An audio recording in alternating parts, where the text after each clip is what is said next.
오늘 하나님께서 우리에게 주신 말씀은 요한복음 1장 1절에서 5절 말씀입니다. 요한복음 1장 1절에서 5절 말씀입니다. 신약성경 142면 요한복음 1장 1절에서 5절 말씀, 우리 한 목소리로 함께 천천히 봉독하겠습니다. 태초에 말씀이 계시니라. 이 말씀이 하나님과 함께 계셨으니 이 말씀은 곧 하나님이시니라. 그가 태초에 하나님과 함께 계셨고 만물이 그로 말미암아 지은 바 되었으니 지은 것이 하나도 그가 없이는 된 것이 없느니라. 그 안에 생명이 있었으니 이 생명은 사람들의 빛이라. 빛이 어둠에 비치되 어둠이 깨닫지 못하더라. 아멘.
오늘 설교는 소망교회를 섬기고 계신 한정훈 목사님께서 말씀에는 힘이 있습니다 라는 제목으로 전해주십니다. 하나님의 말씀으로 받으며 풍성한 은혜 누리시기를 바랍니다.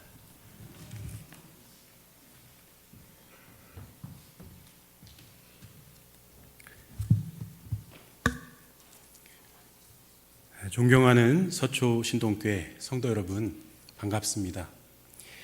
부족한 사람에게 귀한 강단에 서서 하나님의 말씀을 전할 수 있는 기회를 허락해 주신 우리 청빙위원들과 또 이 기회를 기다리며 지금까지 인내해 주시고 기다려 주신 우리 모든 성도 여러분께 감사를 드립니다. 지난 8월 말에 면접을 보고 그 다음 날 제가 10월 6일에 설교하기로 결정이 되었다라는 소식을 듣고 한 달여간 기도하면서 많이 묵상했습니다. 하나님, 우리 서초신동교회를 향해서 하나님이 주고자 하시는 말씀이 무엇입니까? 저에게 알려주십시오라는 기도를 오래 하면서 묵상해 왔습니다. 그러면서 제 마음속에 이 교회가 어떤 교회인 걸까라는 궁금함이 계속해서 일어나서 할 수 있는 건 홈페이지를 방문하는 것뿐이었기 때문에 계속 방문하면서 여러분들이 예배드리는 모습도 보고 찬양대의 찬양도 들어보고 금요 기도회에서 찬양팀이 찬양하는 모습, 또 이정규 곧 목사님 되시는 이정규 전도사님이 계속 설교하시는 모습도 보고 사진들도 보고 또 주보들도 다 살펴봤습니다. 그리고 연역들도 하나하나 깊이 따져서 새겨보았습니다. 한 가지 아쉬웠던 점은 저 뒤에 있는 카메라가 1층만 비치고 있어서 2층의 분들은 어떠실까라는 그런 궁금이 있었는데 오늘 이렇게 뵈니까 너무 기쁩니다. 제가 제일 감동했던 부분은 여러분 주보를 보고 매일 오후 9시에 담임 목사 청빙을 위해서 온 교우들이 하나 돼서 한 마음으로 기도 제목을 가지고 기도했다라는 바로 그 점이 저에게는 가장 큰 인상과 또 도전을 주었습니다. 거기 보면은 분명히 하나님께서 기뻐하시는 목회자를 하나님이 선택하셨을 텐데 우리가 그것을 잘 분별하여서 하나님의 뜻에 합한 분을 잘 세우기를 원한다라는 여러분의 바람이 녹아 있었습니다. 저는 그 기도 제목을 보면서 마찬가지로 기도하면서 주님, 이 교회가 원하고 바라고 또 소망하는 목자상이 무엇일까요? 제가 과연 거기에 맞을 수 있을까요를 묻고 또 물으면서 기도하면서 말씀을 준비해 왔습니다. 저는 오늘 이 시간 주님께서 저를 인도해 주시고 여러분의 귀와 마음을 열어주셔서 하나님께서 우리 모두에게 오늘 꼭 필요한 말씀을 전해 주실 수 있기를 소망합니다. 저는 어려서 목사님의 가정에서 자라났기 때문에 어릴 때부터 온 교회와 또 가족과 또 여러 친구들과 더불어서 교회에서 행복하게 지내왔습니다.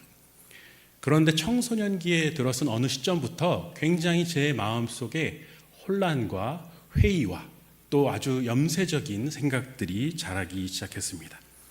그래서 저는 교회를 다니고 있었음에도 불구하고 일반 사람들처럼 목적을 상실한 채 내가 왜 교회에 다녀야 되는지, 왜 하나님을 믿어야 되는지, 왜 살아야 하는지 그 존재 이유 자체를 궁금해하고 답을 찾기 위해서 굉장히 오랜 고민을 했습니다. 그런데 제가 목사 아들이기 때문에 이런 방황과 혼돈 속에 있다는 사실을 누구한테 말할 수가 없었어요. 왜냐하면 모두가 다 목사 아들은 이렇게 모범적으로 행동해야 돼라는 기대와 시선이 있었기 때문에 마음의 번민을 나눌 수가 없었어요. 심지어 부모님께도 말씀을 못 드리고 당연히 또래 친구들은 전혀 그런 고민하지 않고 있기 때문에 나눌 수가 없었습니다. 그래서 자연스럽게 여러 가지 책들을 탐독하고 물론 성경도 읽었지만 그러면서 그 속에 혹시 길이 있을까 그것을 열심히 찾았습니다. 하지만 그러면 그럴수록 제 안에 더 깊은 번민과 의문과 회의와 세상이 과연 살 가치가 있을까라는 염세적인 생각이 더 깊어지고 마음 깊은 곳에서 반항심이 자라나는 것을 느낄 수 있었습니다.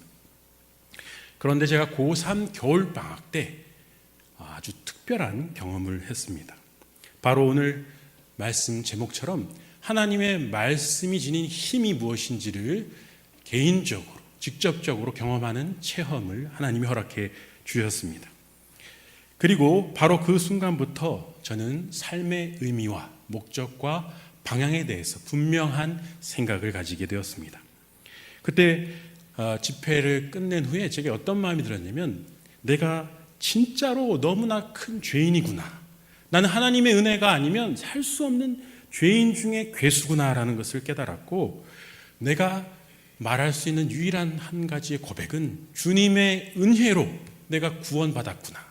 라는 그 감격과 감동이 너무 커서 그 고3짜리가 밤새 잠도 안 자고 울면서 이렇게 통회자복을 했어요. 지은 죄가 뭐 얼마나 많다고 통회자복하면서 밤을 눈물로 지샜습니다. 그 소위 말하는 중생처음 끝에 다음날 아침에 눈을 떴을 때 저는 말로만 듣던 온 세상이 새로워 보이는, 온 세상이 완전히 치유된 듯이 보이는 그런 놀라운 경험을 하게 되었습니다. 그때 요한복음 1장 14절에 말씀이 육신이 되어 우리 가운데 거하심에 우리가 그의 영광을 보니 아버지의 독생자의 영광이로다 라는 그 말씀이 저에게 완전히 깊이 들어왔어요. 아, 예수님이 살아서 성육신하셔서 내 곁에 계신다라는 게 이런 거구나. 예수님이 나를 이렇게 따뜻하게 안아주시고 품어주시고 감싸주신다라는 것이 이런 거구나. 은혜가 이런 거구나라는 것을 깨달았어요. 그때 이후로 저의 마음속에 염세적인 생각, 허무주의적인 생각, 그리고 모든 의문들은 눈 녹듯이 사라졌고 제 영혼에 깊이 새겨졌던 그 계곡과도 같은 마음의 상처기들, 영혼의 상처기들 안에는 오히려 그 깊은 계곡에 하나님의 은혜의 강물이 가득 채워지면서 그때 이후로 하나님의 은혜의 강물은 저를 떠나지 않고 언제나 말씀으로 힘을 얻고 말씀의 물을 퍼서 먹이는 그 일을 기쁨으로 감당할 수 있는 원천이 되었습니다. 저는 그때 이후로 정말 하나님 목사가 되고 싶습니다. 처음으로 아버지의 목회를 보면서 절대 목사는 안 하겠다고 생각했는데 처음으로 스스로 고백을 했어요. 저도 목사가 되어서 이렇게 영혼의 절망과 방황에 빠져 있는 영혼들을 건져내고 그들에게 복음을 전하는 일에 쓰임받고 싶습니다라는 갈망을 갖게 되었고 그때 이후로 지금까지 저는 그 목회의 길을 걸어가고 있습니다. 말씀의 봉사자로서의 사명, 저에게는 그것이 기쁨의 사명입니다. 히브리서 4장 12절은 이렇게 말합니다. 하나님의 말씀은 살아있고 활력이 있어 좌우에 날선 어떤 검보다도 예리하여 혼과 영과 및 관절과 골수를 찔러 쪼개기까지 하며 또 마음의 생각과 뜻을 판단하나니. 저는 이 말씀을 너무나 사랑하고 이 말씀이 주는 힘을 믿습니다. 오늘 여러분께 이 말씀의 힘에 대해서 몇 가지 나누어 보고자 합니다. 첫 번째로 말씀에는 모든 것을 가능케 하는 힘이 있음을 여러분 들으실 수 있기 바랍니다. 오늘 본문 1절은 태초에 말씀이 계셨다라고 선언합니다. 천지창조의 순간 하나님은 말씀을 통해서 모든 만물을 새롭게 창조하셨습니다. 하나님이 말씀하시니 빛이 생겼고 땅과 바다가 생겼으며 동물과 식물 그리고 인간이 태어났습니다. 아무것도 없던 흑암과 혼돈과 공허의 바탕 위에 하나님께서는 있음을, 창조를 그리고 질서를 부여하셨습니다. 바로 거기에서 빛과 생명이 태어났습니다. 하나님이 말씀하시니 3절에 나오는 것처럼 만물이 그로 말미암아 지은 바 되었고 지은 것이 하나도 그가 없이는 된 것이 없다. 모든 만물이 하나님이 주시는 힘과 능력으로 새롭게 일어나는 역사가 바로 말씀을 통해서 일어났다라는 것입니다. 청년 예수님께서 갈릴리 바닷가에 찾아오셨을 때 베드로는 밤이 맞도록 수고했는데 물고기를 한 마리도 낚지 못했습니다. 그때 예수님께서 말씀하셨죠. 저기 깊은 곳으로 가서 그물을 내려라. 베드로는 마음속으로 생각했을 것입니다. 내가 밤새 한 마리의 고기도 못 잡았고 지금 이 새벽 시간에 깊은 곳에 고기가 한 마리도 없다라는 것은 여기 있는 모든 어부들이 아는 상식인데 이 청년이 뭘 안다고 나더러 지금 저기 가서 그물을 던지라는 것이냐라는 마음의 소리가 들렸을 것입니다. 하지만 그가 뭐라고 합니까? 말씀에 의지하여 내가 가서 그물을 내리리니 라고 하고 가서 순종했더니 어떻게 됐습니까? 엄청나게 많은 물고기를, 전무후무한 물고기를 건지게 되었습니다. 여러분, 깊은 곳이 어디입니까? 예수님께서 깊은 곳에 가서 그물을 던져라고 하신 그 깊은 곳이 어디입니까? 창세기에 나오는 바로 1장 2절에 나오는 땅이 혼돈하고 공허하며 흑암이 깊음 위에 있고, 즉 창세기 시절에 바로 그 혼돈 상태, 바로 모든 창조가 이루어지기 전에 어둠의 상태를 가리키는 것이 깊음이라는 뜻입니다. 오늘날에 적용하면 뭐라고 할 수 있겠습니까? 깊음이란 어둠이 지배하는 곳입니다. 그리고 절망의 자리입니다. 패배의 눈물이 흐르는 곳입니다. 고통과 신음이 지배하는 버려진 어둠의 자리가 바로 기품입니다. 하지만 하나님의 말씀이 울려 퍼지자 깊은 흑암이 사라지고 빛과 생명이 창조되었습니다. 혼돈이 질서로 바뀌었습니다. 마찬가지로 베드로가 예수님의 말씀에 의지하여 깊은 곳에 그물을 내렸더니 더 이상 깊은 곳은 절망과 패배의 자리가 아니라 생동하는 생명의 역사가 일어나는 자리로 바뀌었습니다. 불가능이 가능으로 변화하였습니다. 구약 성경에 등장하는 사르밧 과부도 마찬가지입니다.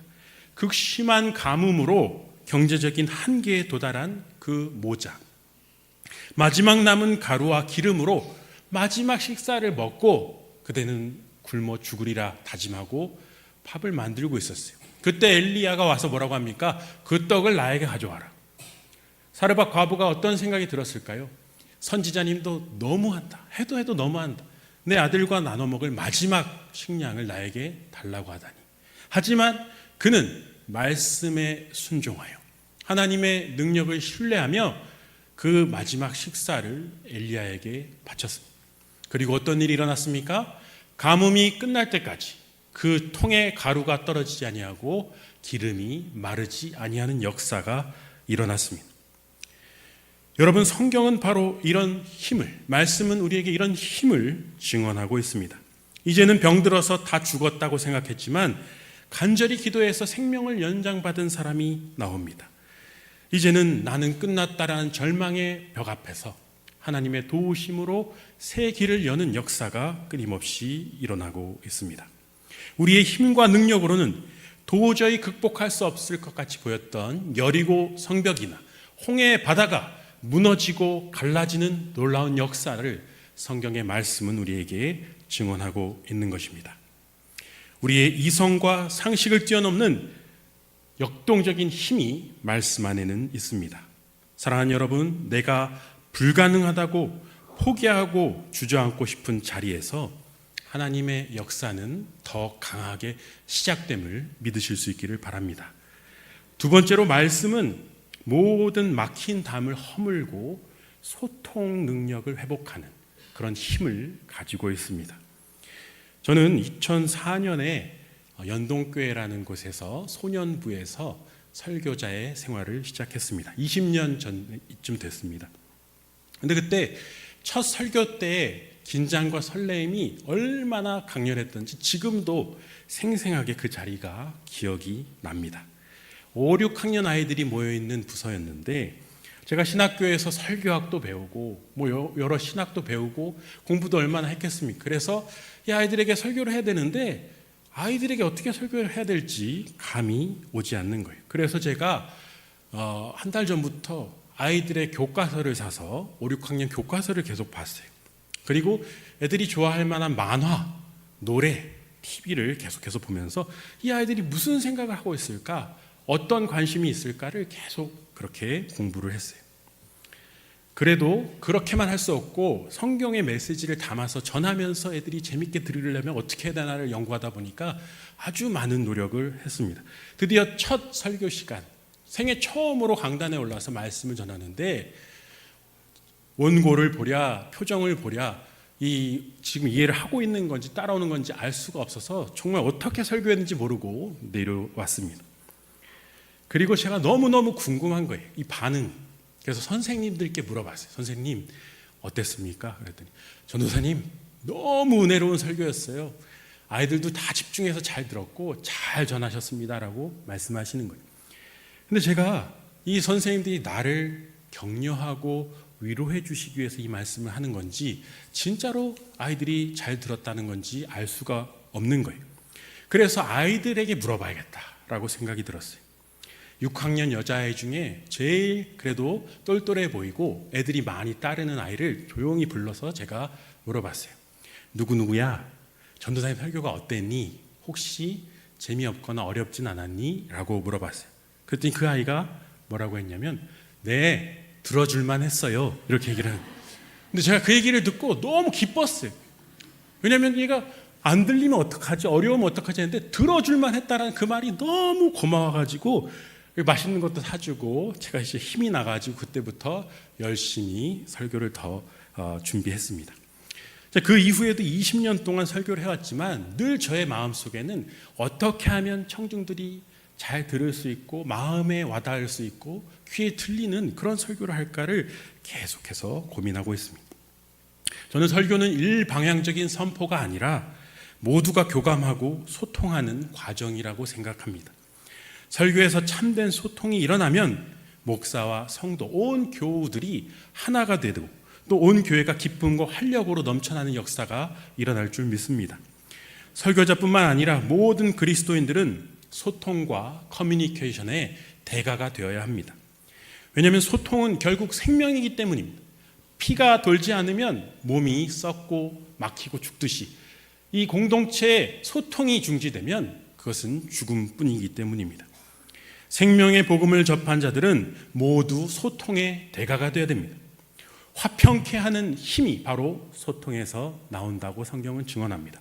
에베소서 2장 14절 그는 우리의 화평이신지라 둘로 하나를 만드사 원수된 것 곧 중간에 막힌 담을 자기 육체로 허셨다라고 선언하고 있습니다. 예수님의 십자가가 무엇이냐고 제게 묻는다면 그것은 바로 죄와 사망의 권세에 가로막힌 그 담을 친히 자신께서 십자가의 피 흘림으로 없이 하시고 하나님과 우리 사이의 모든 죄의 단절을 극복하신, 그래서 화평케 하신 사건이다.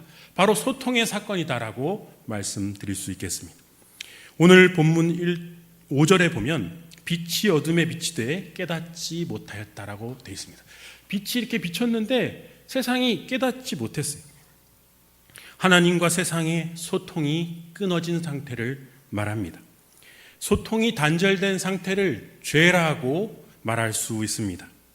그것은 죽음의 상태이고 죄의 상태입니다. 아담과 하와가 처음 하나님의 말씀에 거역했을 때 그들이 어떤 행동을 했습니까? 하나님을 피해 숨고 자신들의 치부라고 생각되는 곳을 나뭇가지로 가렸습니다. 가인이 아벨을 때려 죽였을 때 어떻게 했습니까? 하나님의 낯을 피하여 도망쳤습니다. 요나가 하나님의 그 명령을 거부했을 때 어떻게 했습니까? 다시스로 도망갔고 배에서도 제일 밑으로 내려가서 자버렸습니다. 여러분, 바로 소통의 단절은 증오와 거부, 미움과 고립을 낳습니다. 오늘날 현대의 무신론자들은 창조주 하나님과의 소통을 단절하고 인본주의의 감옥으로 스스로 걸어 들어갔습니다. 그 결과는 무엇입니까? 절망뿐입니다. 그리스도인은 어둠 속에 빠져 살아가는 세상 사람들에게 복음의 빛을 비추어서 소통을 나타내야 됩니다. 복음을 소통하는 것이 전도이고 선교라고 말할 수 있습니다. 소통이 단절된 가정 혹은 공동체는 바벨탑 사건처럼 언어가 단절되고 모든 커뮤니케이션이 단절돼서 서로 다투고 미워하고 떠나가게 되어 있습니다. 하지만 소통이 일어나는 공동체 안에서는 오순절 성령 강림절에 그 급하고 강한 불과 같은 성령이 내렸을 때 모든 외국인들이 각자의 언어로 알아들었던 것 같은 놀라운 역사가 일어납니다. 소통이 되는 교회, 성령이 충만한 교회는 모든 성도들이 어떤 말씀이 선포되든 이것은 바로 하나님께서 나를 위해서 하시는 말씀이구나 라고 동의하며 듣게 되는 역사가 일어난다는 것입니다. 저는 목회를 해오면서 말씀의 소통 능력이 얼마나 소중한 것인지 수없이 경험했습니다. 그 소통의 회복을 통해 무너진 가정이 일어나고 다시 일어나고 또 싸우던 교회가 치유되는 것을 경험해 왔습니다. 성도 간, 가족 간에 답답하게 막혀있는 것들이 뚫리고 단절된 것들이 극복되고 끊어진 것들이 이어질 때 또 싸우던 것들이 화해될 때 그 소통의 능력, 말씀의 능력이 얼마나 위대한 것인지를 경험하였습니다. 그런데 가장 소통을 위해서 중요한 게 있습니다. 그건 바로 기도입니다. 기도. 인간의 능력과 힘만으로는 우리가 온전히 소통할 수가 없습니다. 주님과의 깊은 기도를 통해 내 안에 있는 모든 불순물을 녹여내야 됩니다. 나의 미움, 나의 교만, 나의 시기심, 나의 불순종을 기도의 눈물과 무릎을 통해서 녹여낼 때 주님, 제가 먼저 그 십자가 지겠습니다 할 때 소통의 역사는 바로 그 하나의 미를 통해서 시작될 수 있다는 것입니다. 오순절 성령 강림절에 마가의 다락방에 모여서 120문도가 한 것이 바로 위로부터 약속하신 것이 임할 때까지 기도한 것이었음을 우리는 기억해야 됩니다. 성령께서 모든 마음의 언어가 하나 되게 하시고 주님의 뜻을 이루는 공동체로 기도를 통해서 우리를 만들어 가실 줄 믿습니다. 이 과정을 통해서 하나님께서 모두에게 말씀하시고 듣게 하시고 마음이 통하게 하실 것입니다. 세 번째, 말씀은 다음 세대를 길러내는 힘을 가지고 있습니다. 말씀의 중요한 능력은 다음 세대를 길러내는 것입니다. 신명기 6장 5절에 그 유명한 쉐마 이스라엘이 나오죠. 들으라 이스라엘. 그 신명기는 이스라엘에게 주는 교훈으로 가득합니다. 모세는 이스라엘 백성이 영원히 하나님의 백성으로 보존되기 위해서는 단 하나가 필요하다. 그것은 바로 말씀을 그들의 영혼 깊은 곳에 각인시키는 것, 바로 거기에 우리 민족의 승패가 달려있다는 것을 뼈저리게 알았던 사람입니다. 그래서 모세 오경을 기록했던 것이죠. 그래서 이스라엘은 말씀의 민족이 되었고, 우리 모두가 알다시피 전 세계적으로 그 어떠한 박해와 핍박 속에서도 살아남아서 탁월한 힘을 발휘하는 그런 민족이 되었습니다. 우리도 마찬가지로 이 바울이 그랬던 것을 기억할 수 있습니다. 바울도 자신의 혼신의 힘을 다해서 교회를 세웠고, 그리고 다음 세대 양육을 위해서 서신서를 쓰고 특별히 디모데서를 기록함으로써 후계자, 제자들을 양육하는 일에 모든 생애를 바쳤습니다. 그래, 그가 그렇게 하는 것을 중요하게 생각했던 이유도 마찬가지로 이 복음이 이어지기 위해서는 이 다음 세대를 양육해서 세우는 것 외에는 길이 없다는 것을 알았기 때문입니다. 우리가 다음 세대에게 무엇을 전해줄 수 있을까요? 그것은 바로 생명입니다.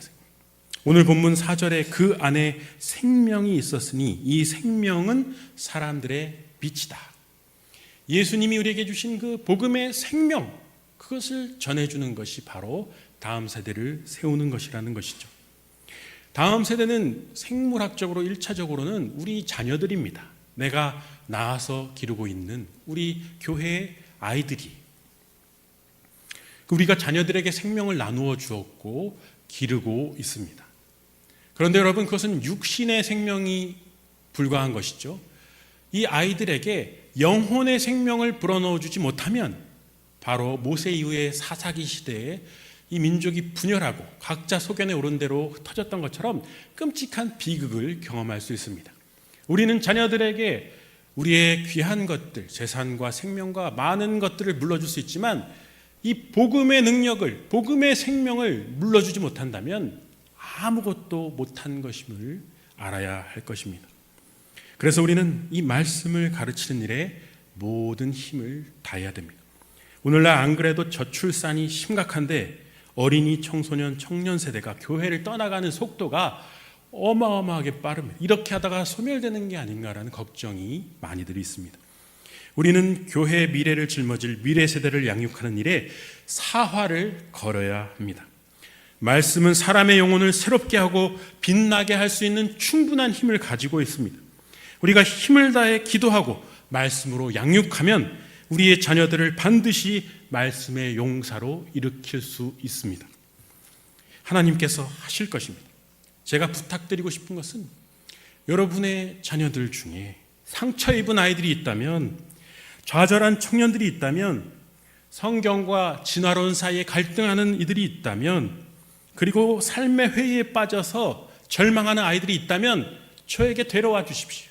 제가 1대1로 양육하고 기도하고 상담하고 반드시 눈물로 말씀으로 그 자녀들을 하나님의 믿음의 반석 위에 세우는 일에 힘쓰겠습니다. 다른 한편으로 다음 세대라는 용어는 우리의 생물학적 자녀뿐만이 아니라 말 그대로 다음 세대, 믿음의 다음 세대를 가리킨다고도 말할 수 있습니다. 우리의 신앙을 물려받을 사람들은 자녀들뿐만이 아니죠. 바로 불신자들, 이방인들, 복음을 알지 못하는 이들도 바로 교회의 다음 세대로 초청받아야 한다는 겁니다. 우리는 먼저 믿은 사람들 뒤에 오는 늦게 믿은 사람들도 받아들일 수 있는 포용의 마음, 그런 열린 자세를 가지고 있어야 합니다. 예수 그리스도를 알지 못하는 새 신자들을 새롭게 받아들여서 생명과 빛을 나누어주는 이 귀한 사명을 교회는 감당해야 합니다. 교회는 전도와 선교의 사명 계속해서 실천해야 하고, 교육부에서 아이들과 청소년, 청년들이 마음껏 자라나게 하며, 또 전도와 선교를 통해서 마치 바나바가 바울을 받아들여서 그 다음 세대의 위대한 지도자로 세웠던 것처럼 이 세상의 수많은 어둠 속에 있는 깊은 곳에 아직도 빠져서 허우적대는 사람들을 건져내서 다음 세대로 세우는 전도와 선교의 사명도 충실히 행해야 할 것입니다. 이제 말씀을 마무리하고자 합니다. 부끄럽지만 또 한 가지 제가 경험했던 고백을 하면서 마무리하고자 하는데, 이 결론은 저는 하나님이 사랑의 힘으로 우리를 붙드신다, 사랑의 힘이 모든 것을 가능케 한다라고 말씀드리고 싶습니다. 제가 전임 사역을 처음 시작했을 때 2014년 무렵에 부목사로서 전임 사역을 시작했는데 10년 전이죠. 그때 제가 사역하던 교회에 가가호 신방이 있었어요. 대신방이. 그래가지고 그 집집마다 구역장 권사님과 대동해서 그 집집마다 찾아다니는 신방을 이제 몇 달 동안 대신방 기간에 하게 되었습니다. 근데 어떨 때는 많으면 뭐 10가정이 넘고 또 적으면 대여섯 가정인데, 첫 신방에 12가정을 신방하게 됐어요. 이동 시간 포함해서 30분에서 1시간 잡으면 거의 12시간을 이제 아침부터 이제 해야 되는 그런 신방의 일정이었습니다. 첫 신방이니까 얼마나 긴장하겠어요. 그리고 이게 다 평가가 나갈 텐데 잘해야지. 그런데 권사님들이 옆에서 12가정을 같이 신방하니까 설교를 같은 걸 하면은 얼마나 지루하시겠어요. 그래서 12개의 설교를 준비하고 정말 그걸 딸딸 외워서 모든 신방을 진행했어요. 근데 우리 그때 교회의 전통이 뭐냐면, 올로 목사님 때부터 대신방에 가면 절대로 성도들이 부담 가지지 않게 딱 물 한 잔만 놓고 아무것도 준비하지 않는 게 전통이라고 들었어요. 그래서 딱 찾아갔는데 진짜 물만 딱 한 잔 놓여 있고 아무것도 없어서, 아 그래 이제 말씀을 전하고 기도를 열심히 해드리고 자 일어나 보겠습니다 하는데, 잠깐 기다리시라고 하더니 저 부엌에서 커피와 딸기를 이렇게 준비해 오신 거예요. 그래서 제가 이거는 제가 듣던 거랑 다른데라는 속으로 생각이 들었지만, 이 딸기를 보니 보암직도 하고 먹음직도 해서 또 이분들이 정성껏 준비하셨는데 안 먹습니다 이렇게 하기가 뭐해서, 그러면 제가 맛만 보겠습니다 하고 맛있게 커피와 딸기를 먹고 다음 집으로 이동을 했어요. 마찬가지 물 한 잔이 딱 놓여 있고 아무것도 없어서 이제 또 열심히 말씀을 전하고 기도했는데, 잠깐 기다리세요 하더니 커피와 딸기가 또 나오는 거예요. 이게 아닌데. 그래서 근데 5집을 하는데 5집 내내 커피와 딸기가 나오고, 중간 점심을 먹는데 이 권사님들과 밥을 먹는데 권사님들이 딸기를 싸우셨다고 또 거기다 이제 내놓는 거예요. 그래서 제가 이게 어떻게 된 일인가 생각을 해보니까, 처음에 부임해서 여러 가지 뭐 면담도 하고 얘기하다가 저도 모르게 제가 커피랑 과일은 딸기를 좋아합니다라고 말을 했던 거예요. 그걸 기억하신 권사님들이 온 동네 사방을 내가지고 소문을 내가지고 다 그렇게 준비를 한 거예요. 그래서 결국은 12가정 전부에서 커피와 딸기와 과자가 나와가지고 제가 어떻게 했겠습니까? 다 먹었어요. 왜냐하면 생각해 보십시오. 이 모두를 동행하면서 지켜보고 있는데 만약에 한 집은 먹고 어떤 집은 안 먹었다고 하면 또 얼마나 상처가 되시겠어요. 그래서 그걸 다 조금씩 다 먹고 감사하게 신방을 잘 마쳤습니다. 그 이후에 며칠 동안 제가 배탈이 나고 고생을 했고, 앞으로 그 이후로는 뭐 좋아하냐고 물어보면 뭐든지 잘 먹습니다 이렇게 대답을 합니다. 그런데 여러분, 그 성도들은 왜 원칙을 어겼을까요? 왜 물 한 잔만 놓는다는 원칙을 먼저 어기셨잖아요. 저도 이거 물만 먹어야 되는 원칙을 어기고 왜 권사님들이 또 성도님들이 차려주신 그걸 왜 먹었을까요? 미련하게 왜 더 배불러서 못 먹겠다고 말을 안 했을까요? 제 마음속에 이런 생각이 든 거예요. 이 풋내기 목사가 뭐라고, 내가 뭐라고, 이렇게 어르신들이 이렇게 귀한 정성으로 준비해 주셨는데 그거를 내가 어떻게 그냥 한 칼에 자를 수가 있나, 그런 생각에 먹었어요. 성도들은 저를 얼마나 또 아끼고 새로 부임했다고 하면서 얼마나 정성껏 그걸 준비해 주셨겠어요. 이게 말이 안 되죠. 원칙을 다 어겼어요. 그런데 저는 바로 이것이 사랑이라고 생각합니다. 이 앞으로의 모든 일정은 또 잘 조율했지만 그때 그 첫 경험은 서로가 서로를 사랑하는 방식의 표현이 어우러진 사건이었다라고 생각합니다. 제가 왜 이야기를 하냐면 그렇게 전임 목회를 시작하면서 저는 만나는 성도님들께 정말 말로 표현할 수 없는 그런 사랑과 또 한대를 늘 받아왔기 때문입니다. 지금 사역하는 교회에서도 너무나 큰 사랑의 빚을 졌어요. 그럴 때마다 저는 하나님, 제가 뭐라고 어떻게 이런 사랑의 빚을 지게 하십니까? 제가 이걸 어떻게 갚아야 됩니까? 라는 그런 무거운 마음으로 정말 그것을 받을 때도 있었지만 깨닫게 해주셨어요. 하나님, 이분들은 나를 대접하는 게 아니다. 하나님을 사랑하시고 하나님의 말씀을 사랑하시기 때문에 그 말씀을 전해주는 목회자를 사랑하고 존경하고 그렇게 표현하시는 것이구나. 그걸 깨달았어요. 그 이후에 정말 이 말씀의 봉사자로서의 목사의 사역이라는 것이 얼마나 기쁘고 보람된 것인지 깨닫고 참으로 감사하게 교회를 섬겨오고 있습니다. 저는 교회는 늘 성도들 때문에 존재한다고 확신합니다.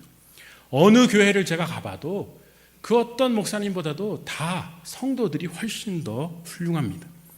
성도들이 말씀에 더 순전하게 순종하며 헌금하고 봉사하고 전도하고 선교하고 또 사랑으로 섬기며 그 자리를 지키는 모습을 보면서 저는 제 깊은 마음속에는 성도들을 향한 존경심이 있습니다. 그래서 제가 서두에 존경하는 여러분이라고 말씀드렸던 것입니다. 사랑하는 여러분, 교회는 누가 뭐래도 사랑의 공동체입니다. 요즘 세상이 교회를 욕하는 일이 많아졌고 사건, 사고도 너무 많은 거 알고 있습니다. 그러나 저는 자신 있게 말할 수 있습니다. 아무리 교회에 문제가 많고 손가락질을 많이 받는 일들이 있다고 할지라도 세상에 이토록 귀한 사랑의 힘을 가진 공동체는 아무 곳에도 없습니다. 이 냉혹한 세상, 이 치열한 경쟁만이 지배하는 세상에서 교회가 이 땅에 존재하는 이유는 오직 교회만이 사랑으로 세상을 품어낼 수 있는 힘을 가지고 있기 때문입니다. 그래서 교회는 여전히, 아니 앞으로도 우리의 영원한 소망이고 희망이며 빛과 등대가 되는 것입니다. 사랑하는 서초신동교회 성도 여러분, 우리 앞에 가로막은 벽이 아무리 높을지라도 서로 하나 되어 사랑하며 손에 손을 잡고 믿음으로 그 벽을 헐어내실 수 있기를 기도합니다. 높은 산에 길을 내십시오. 다시 손을 내밀어 새가족들을 이곳으로 초청하고 우리의 구역들을 일으키십시오. 청년들에게 마음껏 꿈을 발산할 수 있는 터전을 제공해 주시고 우리의 아이들이 마음껏 뛰어놀고 예배하며 다니엘처럼 드보라처럼 교회와 민족의 일꾼으로 성장하는 놀라운 꿈을 꾸십시오. 그리고 이 거리를 걷는 수많은 사람들 중에 그 누구라도 이곳에 들어와서 기도하면서 살아계신 하나님의 성령을 체험하고 변화되어서 그 영혼이 구원받는 역사를 위해 이 교회를 기쁨으로 섬기십시오. 사랑하는 여러분, 교회는 하나님의 몸이고 교회는 우리의 유일한 희망입니다. 사랑의 힘을 믿는 사람은 언제든지 다시 시작할 수 있습니다. 서초신동교회 과거에 어떤 아픔과 실패가 있었다 할지라도 1956년 3월 23일 창립된 이래 68년의 역사와 전통에 빛나며 인내와 사랑과 수고의 스토리가 담긴 이 저력 있는 교회를 향한 하나님의 사랑은 결코 끊어지지도 식어지지도 않아질 줄 믿습니다. 다시 서로 사랑하며 위대한 미래를 열어가는 서초 신동교회가 되기를 간절히 소망합니다. 기도하겠습니다. 사랑의 하나님, 서초 신동교회를 사랑하시고 지금까지 인도해 주신 에베네셀의 은혜에 감사드립니다.